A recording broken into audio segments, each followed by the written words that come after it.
Tibet and EFTA for taking this initiative.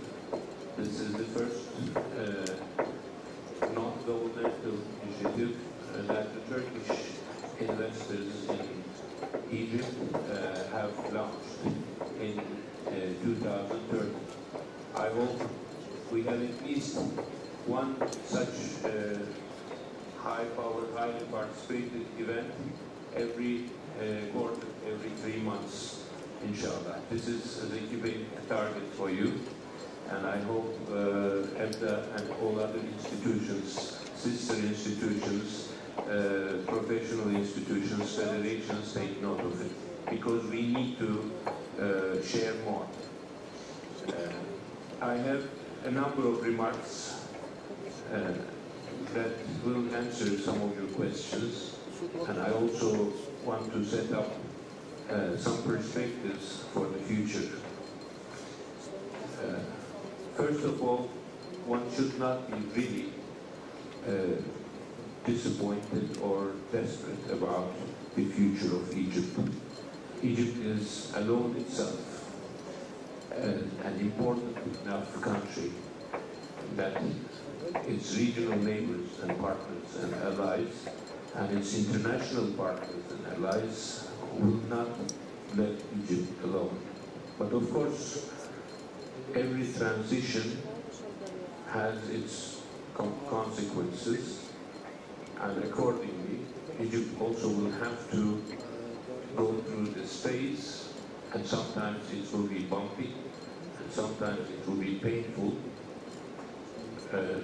I hope Egypt will not need cesareans anymore again in the future. Egypt will deliver a natural birth to its new democracy, and it may be the convulsions, the pains of a birth for a healthier, for a stronger, for a more prosperous, for a brighter future. I believe that is going to be a healthy birth because of the Egyptian nation. We trust the Egyptian nation. The second is one should not overemphasize the differences. In times of political change and turmoil and transition, the social forces need to be more tolerant, more flexible, more open to dialogues. My words go not only to those elected representatives of the country, but also those who remain, for one reason or another, outside the political spectrum, should not become desperate and reactionary. But on the contrary, they should participate and they should promote, they should support, they should cooperate with the democratic transition. The good thing about democracy is you may not have 100% of your aspirations and expectations to be met, but you will have enough your own stakes and interests in the combination of the national whole. You will be part of the spectrum, and you will be part of the politia, and developing a sense of ownership and belonging is the essential thing. So all the forces will have some of their interests, so they would prefer to remain involved around the table than try to turn the table upside down or destroy it. That's the good part of democracy. Democracies are not established overnight. We very much realize in Turkey that it took generations, including my generation. Our youth, for decades, they have been out on the streets. We have gone through very turbulent times, very painful times. And if you remember the 1970s, early 80s, the daily civilian death toll because of terror and violence in Turkey was more than 25 persons. So every one day, each day of the 365 days of the year, 25, 20, 15, 30 citizens were getting killed because of lack of tolerance, because of lack of understanding because of lack of democracy, because of autarchic, oligarchic, dictatorial intentions, and undemocratic practices. We have come a long way. Some of your friends and colleagues may think that overnight things will change. It will not change. So this and maybe several future generations who are present in this very room, who are the members, citizens of this country, will feel that their youth, their middle ages may have been wasted, but if at the end of the day you have a better future for your sons and grandchildren, then it means that your aim, your purpose is served. For this national accommodation, a new national social covenant, a new national understanding, which will be inclusive, if not whole, for the broadest possible segments of the society, from right to left, inside out, from conservative to liberal, to make sure that the overwhelming majority of this nation becomes a stakeholder, becomes a partner in the process.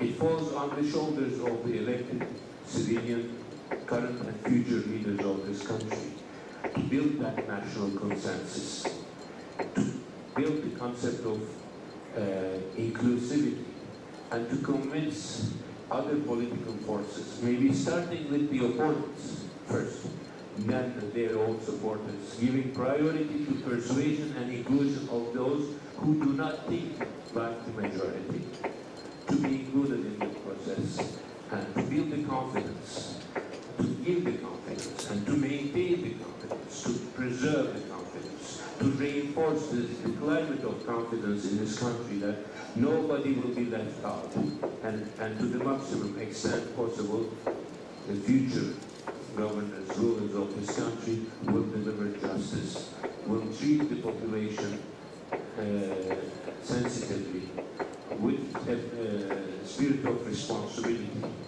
and they will respond to the needs of and aspirations of the masses, not only for this or that particular elite, but without neglecting the elites and the minorities, addressing the entire nation and the country.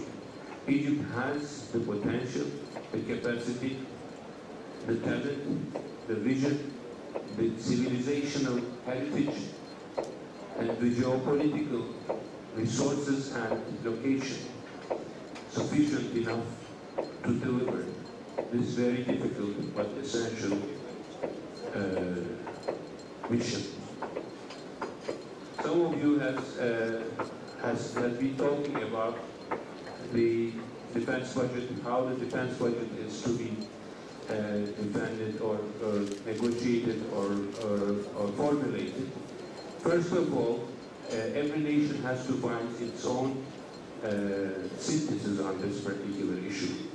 It is obvious that defense expenditures need to be lowered in order to be able to allocate funds to other issues like education and health and poverty reduction. But where to stop? What is the limit? The limit is the national security. Every country's national security comes first, of course. But national security based on reasonable foreign policy, which will also encompass the obligations of the country in external politics, in international and regional obligations, agreements and treaties. So this should be, of course, best done in a transparent way and through nationally acceptable processes which are going to be sustained by the population, by the political forces of the country. Egyptians are perfectly capable of defining this. Fresh funds for the economy. Economic revival requires fresh funds. Egypt now is trying to borrow at sometimes high interest rates, fresh money from abroad. Egypt is trying to persuade the IMF. Egypt is trying to develop the working framework with the European Bank of Reconstruction and Development. Egypt is expecting support from the Islamic Development Bank. Egypt is also partnering with African Development Bank. And Egypt has its bilateral partners. Some of these are states. Some of these are international corporate entities. Some are banks. Of course, while going to these schemes, going after these French funds, Egypt has to also simultaneously think about another very essential factor, and that is called, in today's current term, transitional justice. My dear friends, my dear brothers and sisters, Egypt is not a poor country, but you will also realize that as long as the spirit of national unity is lacking, as long as the composition of a new social understanding is delayed, that the fleeing, the escaping of Egypt's own funds out of the country because of lack of confidence, because of disappointment, because of exclusion, it is going to cost you high. Because, first of all, while if you are in need, if you need fresh funds and investments, you have to first locate where the money which truly belongs to you are. Now, I feel that Egyptian leadership, both on the political side as well as in the parliamentary side and in the justice side, they are very much conscious about this growing need. And already we're reading from the newspapers, Ministry of Justice delegations are out there for a grand compromise between the Egyptians. Egyptians are not thieves, my dear friends. Of course, when there is something unethical, once there is corruption, you have to fight till the end legally. But in other terms, in terms of bringing back what we call the transitional justice, what we allow through this, the funds which actually belongs to Egyptians, wealthy Egyptians, intelligent Egyptians, powerful Egyptians, influential Egyptians. We have the right international and regional connections which can not only bring their own resources and wealth back to their own country, which can also at the same time stimulate foreign direct investments through governments and through financial entities. You need all of them. This is high time that Egyptians should look at each other without prejudices, with tolerance, and they should put the country's supreme interests beyond and above their party and individual interests. It is high time, because this is your own resources, and you have to actually regain with hearts and minds, but bring back those resources, and it will be cheaper, believe me. On tourism sector, you can have an elected government which is conservative, as our Prime Minister has said more than once, both in September 2011 and November 2012, Turkish Prime Minister, after 15 years of interval, has realized 2 official state visits. In the same period, I mean, since the revolution, actually since my arrival here, Turkish President Abdullah Gül came 3 times to Egypt, one being just 2 weeks ago. So we have not, we are sharing, we consider ourselves part of this family. We are sharing our experience in all sincerity. We believe you don't need to reinvent the wheel. You can have shortcuts. You don't need to copy Turkey. You don't need to copy any country, but you can learn from their experience, and that may provide you some solutions, some keys, or at least some inspiration, ideas in finding the shortcuts and practical solutions to your outstanding problems. And some of those, one priority sector is tourism. I'm going to, I hope our brothers and sisters who have connections with the media also were here and convey this message to them, because tourism is one area. For example, you're not going to be able to, double the passage through Suez Channel overnight. Suez already carries, I think, 12 or 57, up to 17% of the global trade. And you can add 1% or, diminish 1% according to the climate, to the season, to the political environment, etc. But you're not going to double the passage through or the revenues from Suez. Egypt has a certain manufacturing capacity, the industrial added value, the processing, food processing, textiles, etc. You will need new investment, but it will take years until you really get these sectors, infrastructure and the production capacity truly increase to the extent of your aspirations to grow faster. Egypt has workers' remittances, but those remittances will not double up in the next 2-3 years. But one area where you can easily multiply your potential is tourism. But if you're going to go after people, how they cover, how they should dress up, how they should behave, as long as these people respect your traditions and do not violate the rules of the laws of your country, you should let people on their own. Whether they want to drink, they should drink. It's not being un-Islamic or Islamic. This is an individual issue. And our religion is one, and our economy is the other. We cannot, shoot ourselves from our own food at a time when our country is in shambles, our economy is in recess, we are partly paralyzed, and we need to create 1 million jobs every year for the next 10 years so that Egyptian youth can have a hopeful future. So this is where tourism is one area that you can really move fast and regain trust. And the second is the direct foreign investments. Direct foreign investments are not going to come if you have violence, sporadic violence in the streets and squares, if your political forces, in the name of patriotism, if they raise the tensions and go against each other and give a picture to the outside world, which has become a small multimedia village now, that everybody is watching whatever is happening at every corner of your country. There's no more secrets that you prevent the press from coming in, and then you prevent the images from falling into the computers or television screens of the world. So people will not come and invest in your country until Egyptians reassure the world that this country is stable and politically looking forward to, and they provide the necessary consensus so that Egyptian future will be on the rise. And I believe these are in the making. I have two issues, whether there will be an Islamic common market, etc.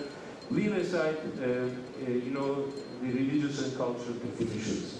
Turkish government 2 years ago lifted visa obligation from Jordan, Lebanon, Syria, and Libya, 4 countries. Our perspective was very similar. We were looking at the initial foundations of building the new united Europe after the Second World War.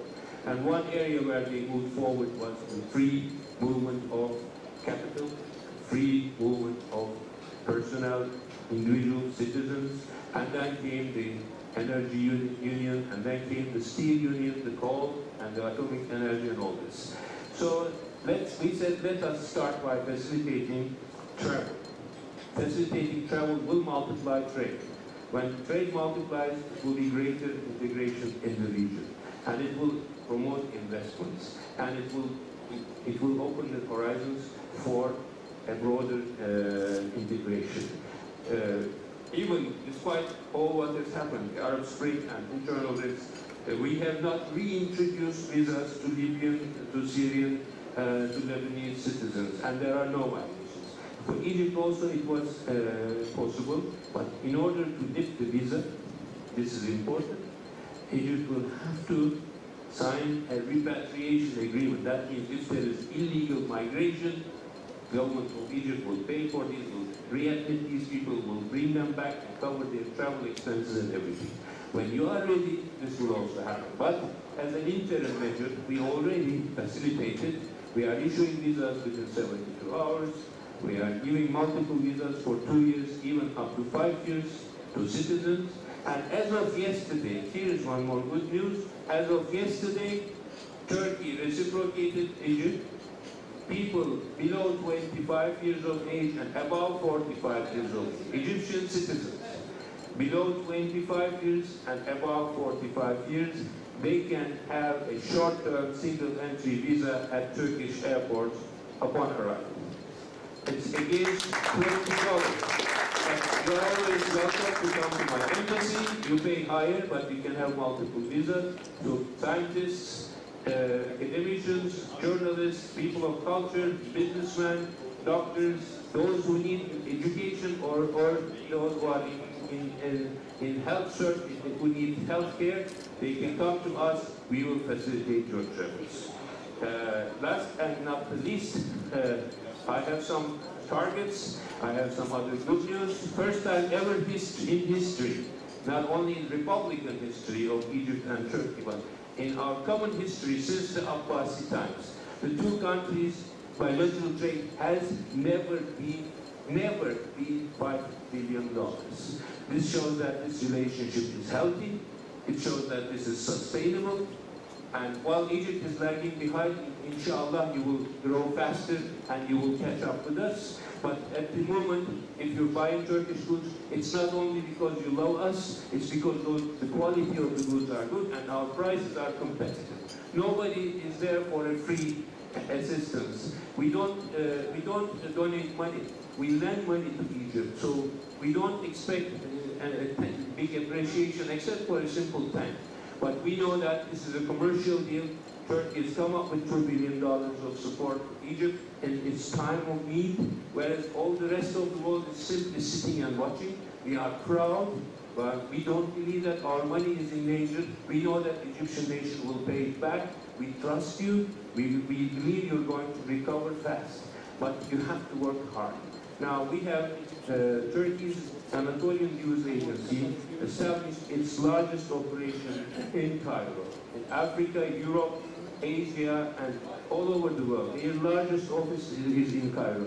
Why are they here? Because we believe that, in addition to the Western agencies, a genuinely Turkish-Egyptian partnership, and they are employing 90% of their staff of Anatolian News Agencies from Egypt.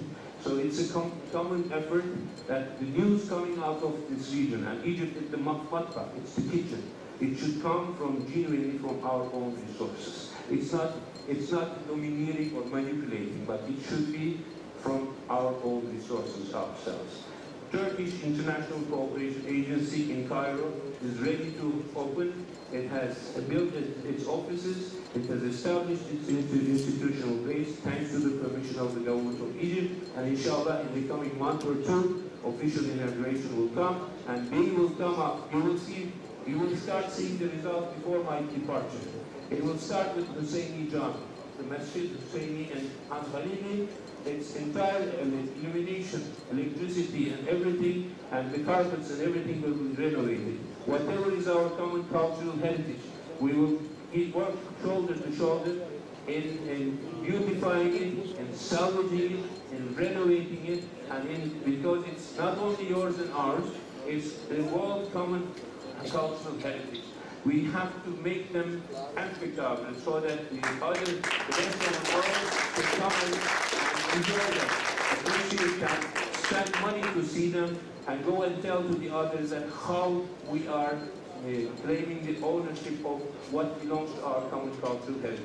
It could be the Muhammad Ali Mosque, it could be Imam Shafi Mosque, it could be Sayyid Zainab, it could be Al-Azhar Mosque. Everywhere you're going to see that your brothers and sisters from Turkey will make a little bit of sacrifice, but it will be visible and it will be lasting. You're going to see that it will never end.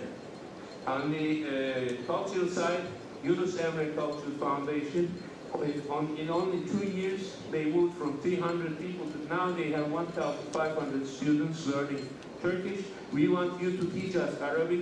We have problems in communicating. We need to learn Arabic better. I'm so ashamed that, but I'm also grateful to this young lady who's been working relentlessly at the International Translation Cabinet, the simultaneous translator. I listened to her very carefully. She's done a terrific job. I'm grateful for her patience and effort. Under normal circumstances, a conference translator only works for 2 to 3 hours. She's been working for 6 hours non-stop. And let's have an applause to our translator. Thank you very much. And Yunus Emre too. Alexandria is ready. It will open. They already started test educational language courses this week, and I congratulate them. Our Consul General from Alexandria is here. He is at your service. Our honorary consul in Port Said, his name is Mr. Adil Nameh. He's an Egyptian citizen. He is at your service. Turkey is there. Turkey never will shy away from Egypt. We will always partner with you, and better than in history, inshallah. Thank you very much.